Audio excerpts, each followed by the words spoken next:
दोस्तों, देश के लाखों पेंशनर्स के लिए एक अहम सामाजिक सुरक्षा योजना है जिसके तहत दोस्तों संगठित क्षेत्र के कर्मचारियों को रिटायरमेंट के बाद पेंशन दी जाती है ताकि वे अपनी आर्थिक सुरक्षा कंफर्म कर सकें। हाल ही में दोस्तों ईपीएस 95 पेंशन भोगियों के लिए एक महत्वपूर्ण खबर सामने आई है। दोस्तों, प्रधानमंत्री की अध्यक्षता में लोकसभा में एक विधेयक पारित किया है जिसके तहत दोस्तों पेंशन भोगियों के लिए न्यूनतम पेंशन को बढ़ाकर 7500 रुपये प्रति माह करने का प्रस्ताव रखा गया है। इस फैसले से दोस्तों देश भर के लगभग 75 लाख पेंशन भोगियों को फायदा मिलेगा जो लंबे समय से पेंशन में वृद्धि की मांग कर रहे थे। दोस्तों, ये विधेयक ईपीएस 95 पेंशन भोगियों के लिए एक बड़ी राहत लेकर आया है क्योंकि वर्तमान में कई पेंशन भोगियों को बहुत कम पेंशन मिल रही थी। अब दोस्तों 7500 रुपए की वृद्धि से इन पेंशन भोगियों को कुछ हद तक आर्थिक सुरक्षा मिलेगी दोस्तों, और वह अपना जीवन अधिक सम्मानजनक ढंग से जी सकेंगे। दोस्तों, ईपीएस 95 लेटेस्ट न्यूज। कर्मचारी पेंशन योजना 1995 भारत सरकार द्वारा चलाई जाने वाली एक सामाजिक सुरक्षा योजना है जो विशेष रूप से संगठित क्षेत्र में काम करने वाले कर्मचारियों और कर्मचारी भविष्य निधि संगठन के सदस्य कर्मचारियों को लाभ प्रदान करती है। इस योजना का मुख्य उद्देश्य दोस्तों कर्मचारियों को उनके रिटायरमेंट के बाद पेंशन प्रदान करना है ताकि वे भविष्य में आने वाली आर्थिक जरूरतों को बिना किसी मुश्किल के पूरा कर सके। दोस्तों, ईपीएस 95 योजना के तहत कर्मचारी और नियोक्ता दोनों ही योजना में योगदान करते हैं। कर्मचारी अपनी वेतन का 12% हिस्सा ईपीएफ में जमा करते हैं जबकि एम्प्लॉय भी उतनी ही राशि का योगदान करते हैं। दोस्तों, खास बात यह है कि एम्प्लॉय का योगदान का एक हिस्सा ईपीएस में जमा होता है जिसे पेंशन फंड के रूप में रखा जाता है। दोस्तों, इस फंड का इस्तेमाल पेंशन भोगियों को पेंशन देने के लिए किया जाता है ताकि वे अपने रिटायरमेंट के बाद भी आर्थिक रूप से सुरक्षित रह सके।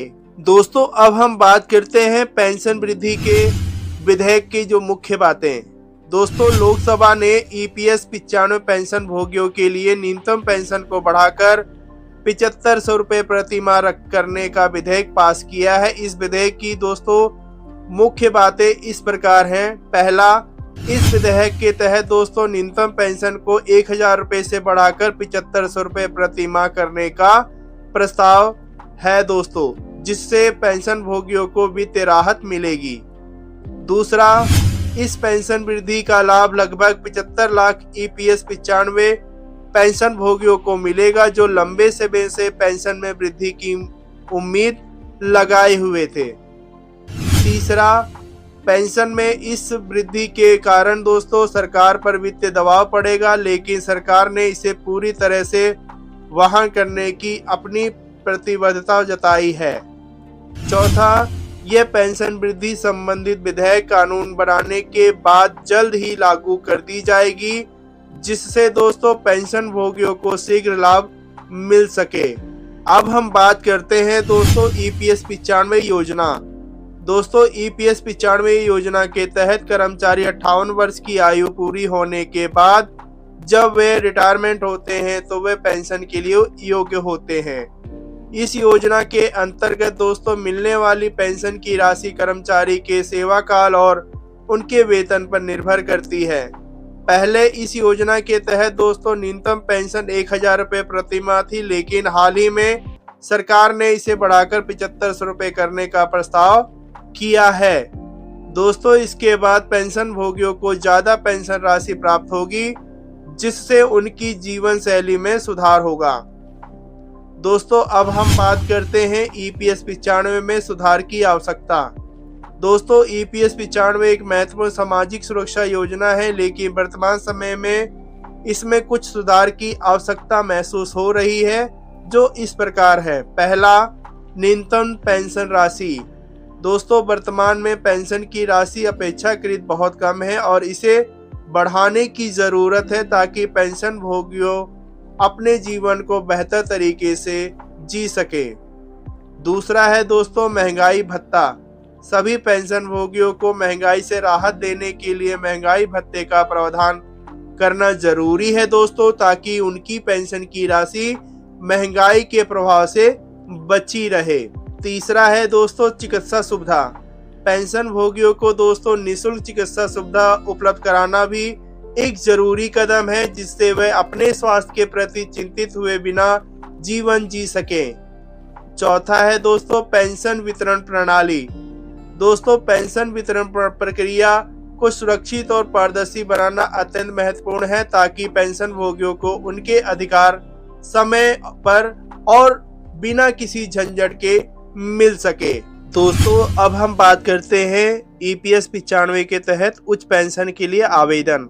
दोस्तों कर्मचारी भविष्य निधि संगठन के लगभग 22,000 सदस्यों को EPS 95 के तहत उच्च पेंशन प्राप्त हो रही है। श्रम एवं रोजगार राज्य मंत्री शोभा करंदलाजे ने संसद में एक जानकारी साझा करते हुए बताया कि EPS ने अब तक 21,850 पेंशन भुगतान आदेश जारी किए हैं दोस्तों, और उच्च पेंशन के लाभ प्राप्त करने के लिए सदस्यों को अतिरिक्त राशि जमा करने के लिए नोटिस भी भेजे गए हैं। दोस्तों इसके अलावा EPF के सदस्य द्वारा EPF 95 के तहत उच्च पेंशन के लाभ के लिए 17.48 लाख आवेदन जमा किए गए हैं। दोस्तों ये जो जानकारी आपको EPS 95 की जो लेटेस्ट न्यूज दी गई है दोस्तों, ये जानकारी आप लोगों को कैसी लगी दोस्तों? अगर अच्छी लगी हो तो प्लीज वीडियो को लाइक और इस चैनल को सब्सक्राइब करना ना भूलें। मिलते हैं दोस्तों ऐसी ही किसी नई जानकारी के साथ, तब तक के लिए नमस्कार, जय हिंद, वंदे मातरम।